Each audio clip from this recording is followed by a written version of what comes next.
우리에게 주신 하나님의 말씀 요한복음 6장 1절부터 15절까지 말씀 함께 읽도록 하겠습니다. 요한복음 6장 1절부터 15절까지 저와 함께 교독하시고 마지막 절은 같이 읽도록 하겠습니다. 6장 1절입니다. 그 후에 예수께서 디베랴의 갈릴리 바다 건너편으로 가시매 큰 무리가 따르니 이는 병자들에게 행하시는 표적을 보았음이로라. 예수께서 산에 오르사 제자들과 함께 거기 앉으시니 마침 유대인의 명절인 유월절이 가까운지라. 예수께서 눈을 들어 큰 무리가 자기에게로 오는 것을 보시고 빌립에게 이르시되 우리가 어디서 떡을 싸서 이 사람들을 먹이겠느냐 하시니 이렇게 말씀하시면 친히 어떻게 하실지를 아시고 빌립을 시험하고자 하심이라. 빌립이 대답하되 각 사람으로 조금씩 받게 할지라도 200데나리온의 떡이 부족하리이다. 제자 중 하나 곧 시몬 베드로의 형제 안드레가 예수께 여짜오되 여기에 한 아이가 있어 보리떡 5개와 물고기 2마리를 가지고 있나이다. 그러나 그것이 이 많은 사람에게 얼마나 되겠사옵나이까. 예수께서 이르시되 이 사람들로 앉게 하라 하시니 그곳에 잔디가 많은지라 사람들이 앉으니 수가 5,000명쯤 되더라.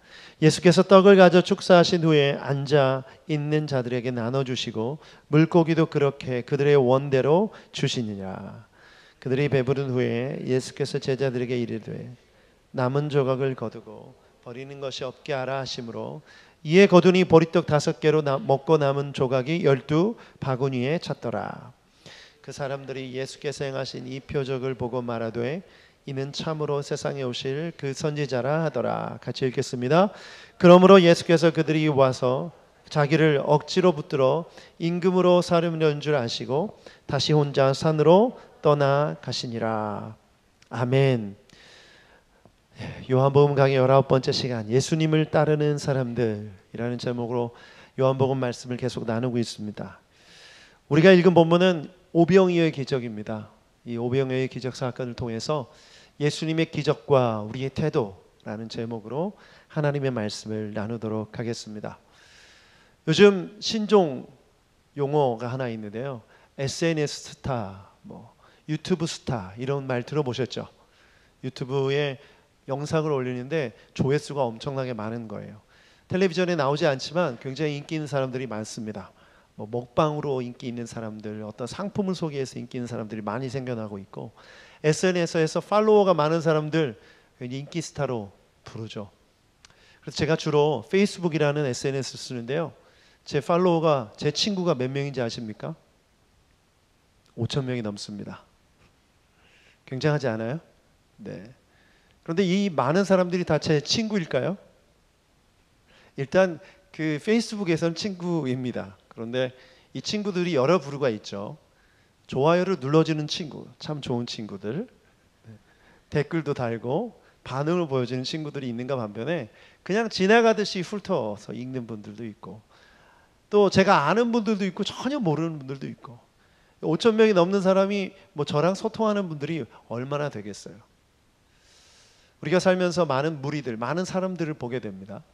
그런데 그 사람들이 다 나와 직접적인 관계가 있고 소통을 하고 대화를 하고 그런 관계 안에 있는 사람들은 얼마 되지 않죠.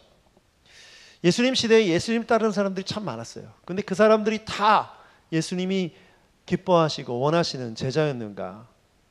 그렇지 않죠. 오늘 본문 말씀에 보면 예수님을 따라다니는 사람이 정말 많습니다. 이 사람들의 모습을 통해서 또 제자들의 모습을 통해서 우리에게 주시는 하나님의 뜻을 깨닫는 여러분 되시길 축복합니다. 보통 이 오병이어의 기적을 보면 이 기적의 사건에 좀 집중하는 경향이 있는데 사실 이 기적보다 이 주변에 있는 사람들이 더 의미가 있습니다. 자, 첫 번째 우리에게 주시는 메시지입니다. 읽어보겠습니다. 시작. 예수님을 따르는 동기를 점검하십시오. 자, 6장 1절부터 2절 같이 읽겠습니다. 시작. 그 후에 예수께서 디베랴의 갈릴리 바다 건너편으로 가시매 큰 무리가 따르니 이는 병자들에게 행하시는 표적을 보았음이로라. 큰 무리가 예수님을 따라다닙니다. 근데 큰 무리가 몇 명 정도라고 나오죠? 본문을 다 읽었으니까 5,000명. 근데 유대인들은 여자들의 숫자, 아이들의 숫자를 세지 않았기 때문에 이 5,000명은 성인 남자들입니다. 그렇다면 대략 여자들 어린아이가 있었을 것이라고 생각하면 15,000명 정도. 15,000명 정도가 어느 정도 되는 인원이냐면, 여러분 잠실 실내체육관 가보셨어요? 뭐 농구도 하고 공연도 하는 그 경기장이 수용 인원이 15,000명입니다. 경기장이 가득 차는 사람이 15,000명이면 그 사람들이 지금 누구를 따라다니는 거예요? 예수님을 따라다니는 겁니다. 요즘 여러분 상암동 DMC 저쪽에 가면 연예인들이 나타나길 기다리는 팬들이 있어요. 특히 아이돌을 따라다니는 청소년들이 있는데 우르르 몰려다니죠. 그런데 그 인원 얼마 되지 않습니다. 예수님이 따라다닐 때는 15,000명이 따라다녔다는 거예요. 정말 많은 숫자죠. 그런데 여러분, 이 15,000명을요 5개의 그룹으로 좀 나눌 수 있어요. 첫 번째, 어떤 그룹이 있을까요? 제자들이 있었겠죠. 제자들은 12명입니다. 15,000명 중에 12명. 그 다음 부류가 또 누가 있었을까요? 병자들이 있었겠죠. 오늘 말씀해 보니까 병 고침을, 그 기적을 본 사람들이 따라다닌다고 했으니까 병자들도 따라다녔겠죠. 자기 병이 낫고 싶어서. 또 세 번째 부류가 있었어요. 누가 있었을까요? 지금 예수님을 고소하고 고발하려는 사람들 누구죠? 유대인들. 유대인들도 열심히 따라다녔겠죠. 왜? 책 잡을 그런 것들을 발견하기 위해, 율법을 어기는 것이 뭐가 있는지, 어떤 행동을 하는지 감시하기 위해서 따라다니는 사람도 있었을 거예요. 그런데 그 부류 중에 또 한 부류가 있었는데 열심당원들이 있었어요. 여러분, 열심당원들은 누구냐면 유대인들 중에 정치적으로 이스라엘 국가로 회복하려고 하는, 로마의 정권에서 독립하려고 하는 그런 열심당원에 속한 사람들이 있었어요. 이 사람들은 폭력을 행하기도 합니다. 구테타를 일으키고 싶은 거예요. 그리고 암살을 하기도 하고 전쟁을 하기도 해요. 그런데 그런 사람들이 예수님의 주변에 있었습니다. 심지어 예수님의 12제자 중에도 열심당원이 있었죠. 대표적인 인물이 가룟 유다. 유다가 바로 열심당원에 속해 있었어요. 그래서 오늘 본문 말씀 6장 15절에 보면 뭐라고 얘기합니까? 그들이 와서 자기를 억지로 붙들어 뭐로 삼으려고? 임금으로 삼으려고, 왕으로 삼으려고 예수님을 따라다니는 사람들이 있었어요. 요즘 스페인이 좀 시끄럽죠. 그 안에 있는 카탈루냐라는 그 지역이 지금 독립하려고 하고 있잖아요. 마찬가지로 이스라엘이 유다라는 나라를 독립하기 위해서 노력하고 있었던 사람들이 있었고, 그 사람들이 예수님이 행하시는 모습을 보면서 야, 저분이라면 우리 왕으로 세우면 좋겠다라는 생각을 했던 것이죠. 또 하나 부류는 누가 있었을까요? 사실 대부분의 많은 사람들은 그냥 호기심에 무슨 일이 있나, 어떻게 벌어지나, 그런 호기심에 따라다니는 사람들이 있었을 것입니다. 이 5가지 부류, 이것을 요즘 우리에게 그대로 적용한다면 여러분은 어떤 부류의 사람입니까? 수많은 사람들이 오늘 이 시간에 교회에 가서 예배를 드립니다. 정말 많은 사람들이 예배를 드려요. 제가 전에 섬기던 교회는 굉장히 큰 대형 교회였는데 주일에만 45,000명, 5만 명이 주일 예배를 드립니다. 그리고 기네스북에도 올랐던 한국의 초대형 교회 아시죠?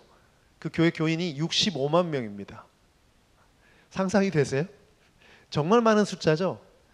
기네스북에도 올랐어요. 전 세계에서 가장 많은 인원수를 자랑하는 교회입니다.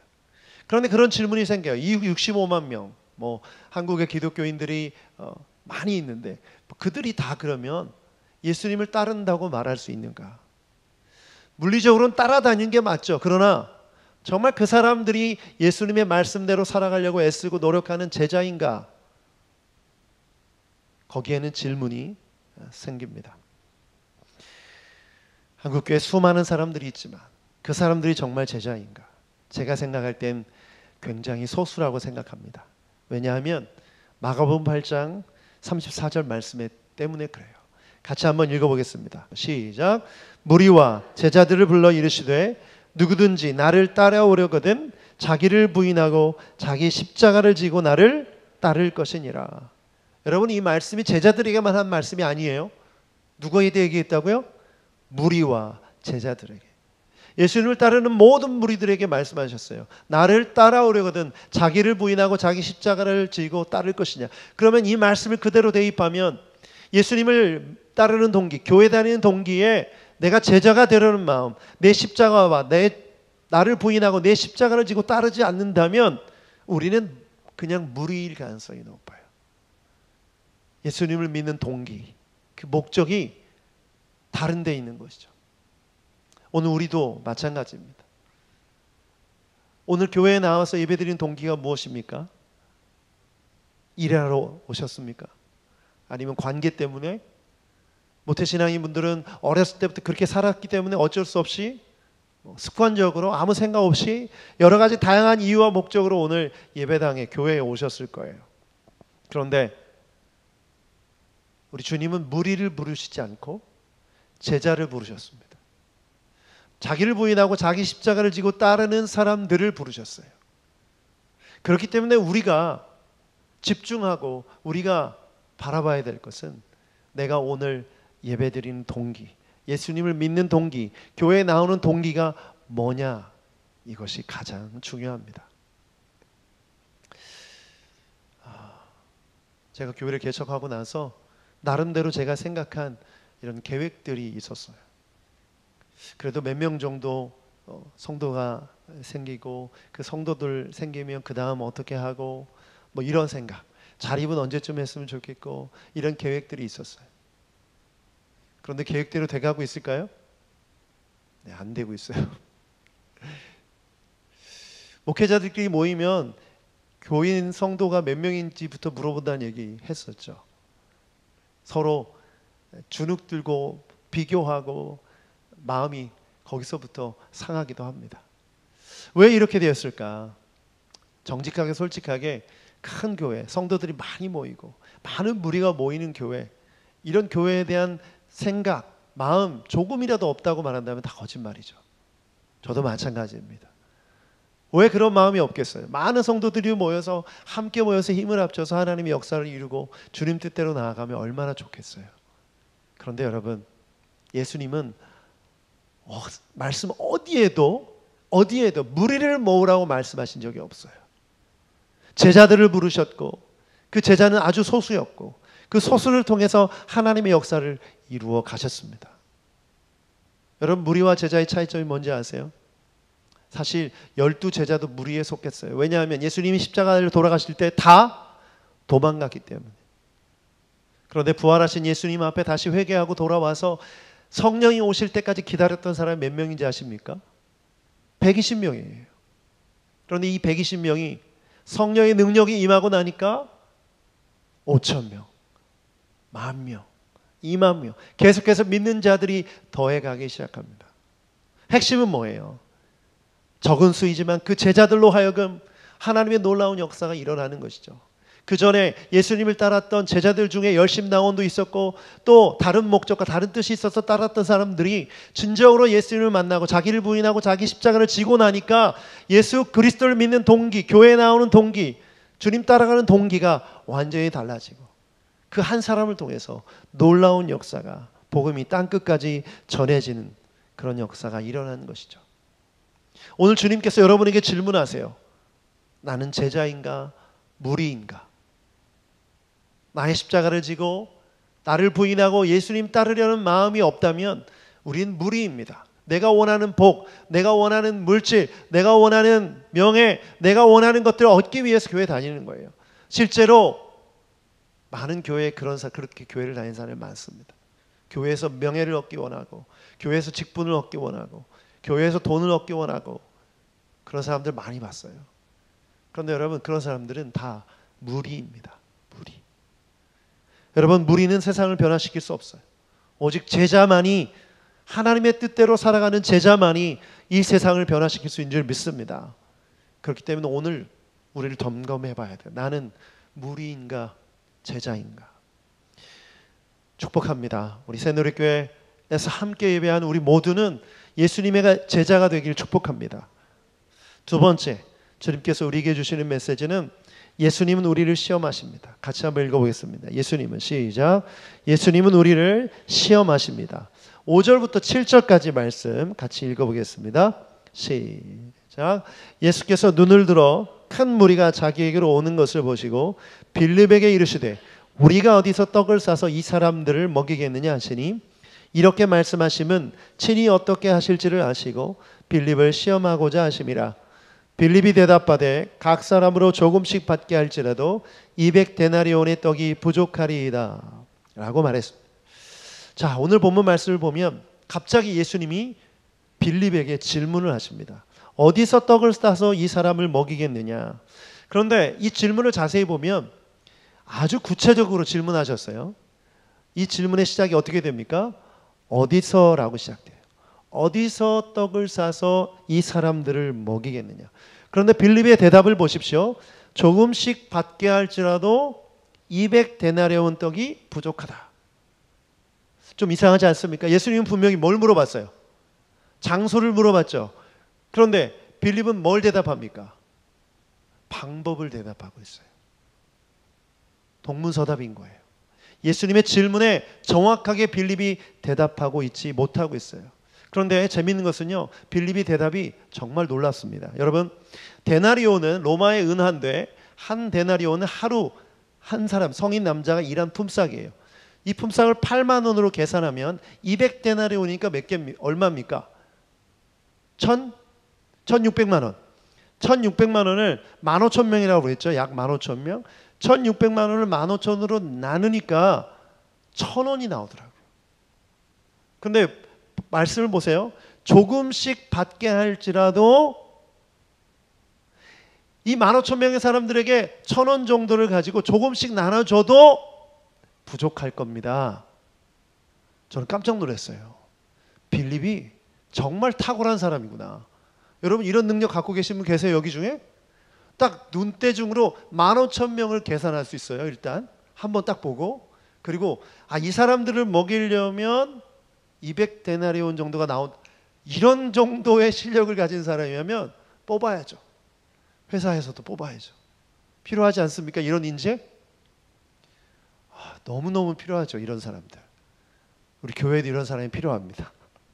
회사에서도 필요하고 얼마나 이런 사람들이 필요해요. 그런데 놀랍게도 예수님의 질문에 정답이 아니었어요. 왜 그랬을까요? 빌립이 질문을 잘못 들었기 때문에 그래요. 빌립이 질문을 잘못 들은 이유가 뭘까요? 저는 묵상하는데 빌립의 이 탁월함이 예수님의 시험을 통과하지 못하게 했구나. 여러분, 자기 지식이 가득한 사람, 자기 경험이 가득한 사람이 예수님이 우리를 시험할 때 그 예수님의 질문의 본질에 다가가지 못하게 하는 그 걸림돌이 된다는 거예요. 여러분, 우리는 우리 말씀을 통해서 두 가지를 깨닫습니다. 첫 번째, 예수님은 우리를 시험하십니다. 아멘이십니까? 예수님은 여러분을 시험하세요. 그렇죠? 성경에 있는 아브라함, 이삭, 야곱, 모세, 다윗, 예수님이 하나님께서 다 시험하셨고 예수님도 우리를 시험하십니다. 그런데 시험을 잘 통과하려면 뭘 해야 된다고 그랬죠? 질문을 잘 들어야 됩니다. 그런데 질문을 잘 들으려면 우리 안에 있는 질문을 잘 못 듣게 하는 탁월함, 여러분의 지식, 선입견, 이 모든 것들을 제거해야 합니다. 여러분, 바울 사도 아시죠? 바울 사도가 얼마나 놀라운 사도입니까? 그런데 바울이 예수님을 믿기 전에 어떤 사람이었죠? 사람들을 죽이러 다니는, 그리스도인들을 핍박하는 사람들이었어요. 그런데 이 바울이 완전히 변화된 다음에 이렇게 말합니다. 빌립보서 3장 7절부터 9절까지 같이 읽어보죠. 시작. 그러나 나는 내게 이루었던 것은 무엇이든지 그리스도 때문에 해로운 것으로 여기게 되었습니다. 그뿐만 아니라 내 주 예수 그리스도를 아는 지식이 가장 고귀함으로 나는 그 밖의 모든 것을 해로 여깁니다. 나는 그리스도 때문에 모든 것을 잃었고 그 모든 것을 오물로 여깁니다. 나는 그리스도를 얻고 그리스도 안에 있는 사람으로 인정받으려고 합니다. 나는 율법에서 생기는 나 스스로의 의가 아니라 그리스도를 믿는 믿음으로 말미암아 오는 의, 곧 믿음에 근거하여 하나님에게서 오는 의를 얻으려고 합니다. 오늘 이 말씀 좀 길게 읽었지만 8절 말씀, 내 주 그리스도를 아는 지식이 가장 고귀함으로 그 밖에 모든 것을 뭐로 여긴다? 해로 여긴다. 그전에 내가 알고 있었던 지식, 철학, 율법을 아는 모든 통달한 그 지식들을 다 해로 여긴다라고 말합니다. 그때는 그것이 예수 그리스도를 믿는데 걸림돌이 되었던 것이죠. 여러분, 우리의 탁월함이, 우리의 지식이 하나님을 믿는데, 예수 그리스도를 믿는데 도움이 된다면 공부를 많이 할수록 믿음이 더 좋아져야죠. 우리 신학생들끼리 그런 말 많이 하는데요. 신학교 들어오기 전에 가장 믿음이 좋았다. 졸업할 때 믿음이 다 사라지고. 왜 이런 말을 하게 될까요? 여러분, 우리가 아는 지식이 우리의 믿음을 방해합니다. 하나님께서, 예수님께서 지금 기적을 일으키시려고 하는데 그 기적을 보지 못하게 하는 것이 바로 우리의 경험과 우리의 지식이에요. 제가 교회를 개척하면서 대형교회에서 배웠던 모든 지식과 경험이 물론 유용할 때도 있죠. 그러나 대부분 여기에는 적용이 안 되더라고요. 내가 거기서 하던 대로 하면 안 되겠더라고요. 오늘 공부하신 분들 많이 계시죠? 박사학위 좋습니다. 그러나 여러분, 세상적 그 지식이 내가 하나님을 믿고 하나님을 따르는데, 하나님의 능력을 경험하는데 도움이 되지 않는다면 그것은 바울이 고백한 대로 뭐가 됩니까? 오물이 되는 것이죠. 저는 빌립의 모습이 여러분의 모습이 되지 않기를 축복합니다. 예수님의 말씀을 잘 들어야 됩니다. 그런데 잘 들으려면 여러분이 가지고 있는 탁월함, 여러분이 가지고 있는 지식, 경험이 걸림돌이 되어서는 안 되는 것이죠. 그래서 이 걸림돌을 제거하기 위해서 하나님은 우리를 시험하세요. 이 걸림돌을 제거하기 위해서 계속해서 시험하십니다. 신명기 8장 2절 말씀 같이 한번 읽어보죠. 신명기 8장 2절 말씀 시작. 네 하나님 여호와께서 이 40년 동안에 내게 광야 길을 걷게 하신 것을 기억하라. 이는 너를 낮추시며 너를 시험하사 내 마음이 어떠한지 그 명령을 지키는지 지키지 않는지 알려 하심이니라. 이스라엘 백성들이 40년 동안 광야 생활했습니다. 그 이유가 뭐라고요? 시험하시려고. 내 마음이 어떠한지, 내가 너에게 명령한 걸 지키는지 안 지키는지 보려고 우리를 시험하신다는 겁니다. 이 말씀 우리에게 적용한다면 하나님은 지금 여러분을 시험하고 계세요. 여러분이 속해 있는 직장에서, 가정에서, 관계 안에서 이 세상을 살아가는 일상 속에서 시험하고 계시는 거죠. 그 마음이 어떠한지, 말씀대로 사는지 안 사는지. 뭐 하기 위해서? 낮추시기 위해서. 여러분, 이것이 바로 오늘 우리에게 주시는 메시지입니다. 하나님은 여러분을 낮추시기 위해서 시험하고 계세요. 그런데 여러분, 이 시험 통과할 수 있는 방법이 뭐라고요? 여러분의 경험과 지식을 내려놓는 것입니다. 우리 자신을 낮추는 것입니다. 빌립이 그것을 통과하지 못했어요. 그러나 여러분, 우리의 탁월함, 그 지식은 반드시 쓰임받습니다. 하나님의 놀라운 역사에 우리가 변화되고 거듭났을 때 반드시 쓰임받는 줄 믿습니다. 세 번째, 하나님께서 우리에게 주시는 메시지입니다. 같이 한번 읽어보자. 시작. 예수님은 우리를 통해 기적을 보여주십니다. 8절부터 9절까지 말씀 읽어보겠습니다. 8절 말씀부터 시작. 제자 중 하나 곧 시몬 베드로의 형제 안드레가 예수께 여짜오되 여기 한 아이가 있어 보리떡 5개와 물고기 2마리를 가지고 있나이다. 그러나 그것이 이 많은 사람들에게 얼마나 되겠사옵나이까. 빌립의 대답을 들은 제자들의 표정을 한번 상상해 보십시오. 지금 예수님과 가까이 모여있는 그룹들을 제가 아까 말씀드렸죠. 그럼 빌립이 이 얘기를 했을 때 제자들은 다 듣고 있었을 거예요. 제자들의 표정이 어땠을까요? 와, 대박. 오늘날로 표현하면 깜놀이 깜짝 놀라다의 줄주인 말이죠. 왜요? 빌립의 능력에 대해서 몰랐던 사람들은 깜짝 놀라죠. 아니 어떻게, 와 진짜 능력자야, 이런 사람이 우리 제자에 있다니 너무 놀라워. 깜짝 놀란 표정을 지으면서 대단해 눈에서 이제 하트 뿅뿅이 나왔을 거예요. 그런데 예수님 표정은 어땠을까요? 별로 좋지 않았겠죠. 왜? 자기 그 지식, 그 탁월함 때문에 이 시험을 통과하지 못했기 때문에.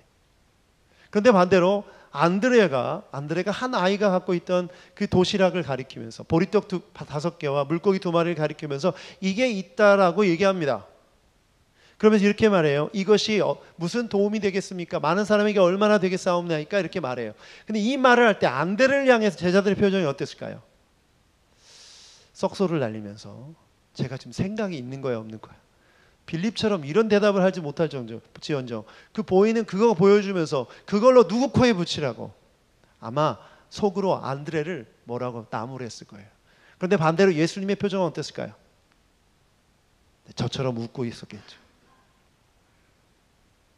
저처럼 웃고 있었을 거예요. 왜? 예수님이 이미 자신의 하실 일을 결정하셨어요. 이 많은 무리들을 먹이시려고 결정하셨어요. 어디에서?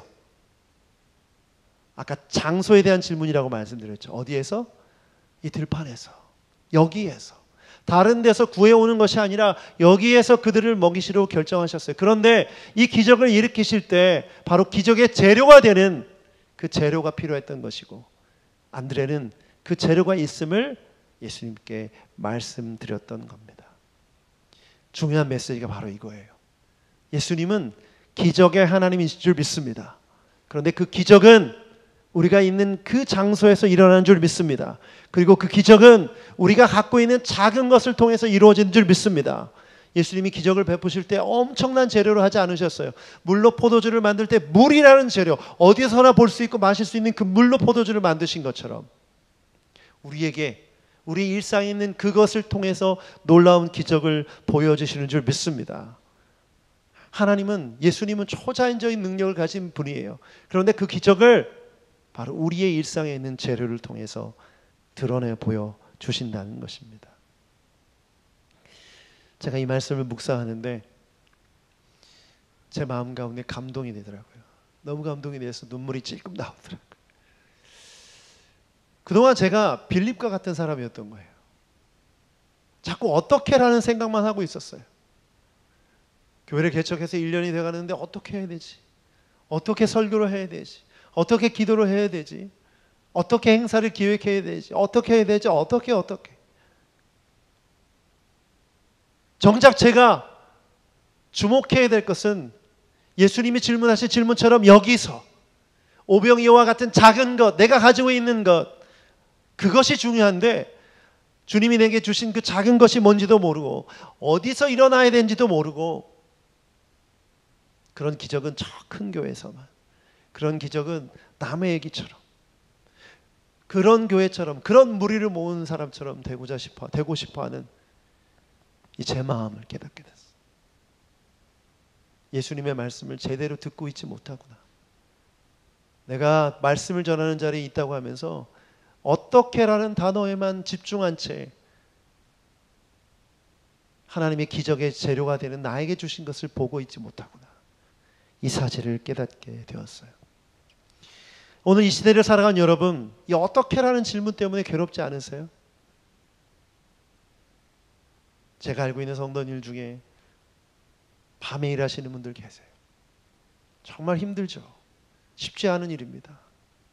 운전을 하고 물건을 팔고, 또 낮에 일하는 분들 중에 이 경기가 이렇게 침체돼서 장사하시는 분들, 직장에서 일하시는 분들 다들 너무너무 힘든 상황에서 일해요.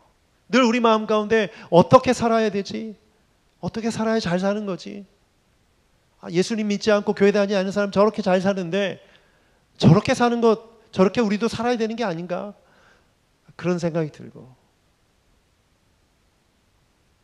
우리 청년들 많이 있는데 어떤 직업을 가져야 되지? 뭘 해야 되지? 어떤 인생을 살아야 되지? 어떻게라는 질문이 너무 많이 있죠. 오포 세대라고 하죠. 결혼도 포기하고 자녀도 포기하고 직장도 포기하고 다 포기한 세대로 살아가고 있는 이 시대에 어떻게라는 질문을 다 마음속에 크게 품고 있어요. 그런데 예수님께서는 어떻게라는 질문을 하신 적이 없어요. 어디서? 무엇을? 여기에 대한 답이 무엇입니까? 여러분이 있는 거기서, 여기서. 무엇을? 이미 주신 것, 아주 작은 것, 여러분의 일상에 보잘것없어 보이는 그것, 그것이 바로 기적의 재료가 되는 줄 믿습니다. 그럼 뭘 해야 됩니까? 생각을 바꿔야죠. 어떻게라는 단어를 버리세요. 그건 하나님께서 하실 거예요.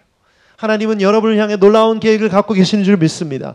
그렇다면 어떻게는 하나님이 하실 거예요. 그러면 나는 어디서, 여기서, 내가 있는 이 자리에서 하나님의 기적을 보리라 라고 결정하고 하나님 앞에 나아가는 여러분 되시길 축복합니다. 이 자리가 아니야, 저기야, 뭐 이런 생각하지 마세요. 하나님의 기적은 여러분의 자리에서 일어납니다. 두 번째, 무엇을? 여러분 가진 것을 그냥 드리세요. 여러분의 시간, 여러분의 물질, 여러분의 재능, 누구와 비교하지 마시고 그 모습 그대로 드릴 때 그것을 통해서 예수님이 오병이어의 기적을 일으키신 것처럼 여러분의 삶 가운데 기적을 일으키시는 줄 믿습니다. 이때 뭘 해야 되는지 아세요? 기도, 감사 기도를 하셔야 돼요. 오늘 예수님이 이 떡을 들어서 뭘 하셨냐면 기도하셨어요. 11절 말씀을 세 번역 버전으로 같이 읽어보죠. 6장 11절 시작. 예수께서 빵을 들어 감사를 드리신 다음에 앉은 사람들에게 나눠주시고 물고기도 그와 같이 해서 그들에게 원하신 대로 주셨다. 자, 빵을 들어서 감사기도 드리셨대요. 감사기도가 뭡니까? 이것을 주신 하나님 감사합니다. 그리고 그 감사를 드린 후에 나눠주신 거예요. 기적의 원리가 이겁니다. 여러분이 가지고 있는 그것, 작아 보여도 그것을 들어 주님께 감사로 올려드릴 때 기적이 시작되는 줄 믿습니다. 기적은 내가 일으키는 게 아니에요. 그러나 내가 드리지 않으면 하나님의 기적 또한 일어나지 않아요. 여러분의 삶의 그 작은 것이 기적의 재료가 됨을 믿습니다. 우리 새노래교회, 이 상가교회, 요즘은 안 믿는 사람들도 상가교회는 잘 안 가요. 믿는 사람도 안 가고.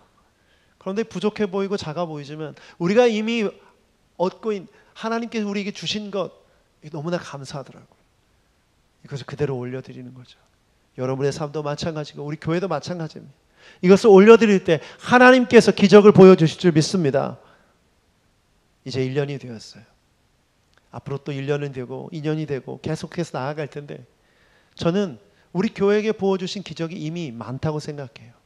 그러나 더 큰 기적, 더 놀라운 기적을 하나님이 준비하고 계신다고 믿습니다. 이전에 기적을 경험할 때 정말 믿음으로 드렸더니 그런 기적이 일어났어요.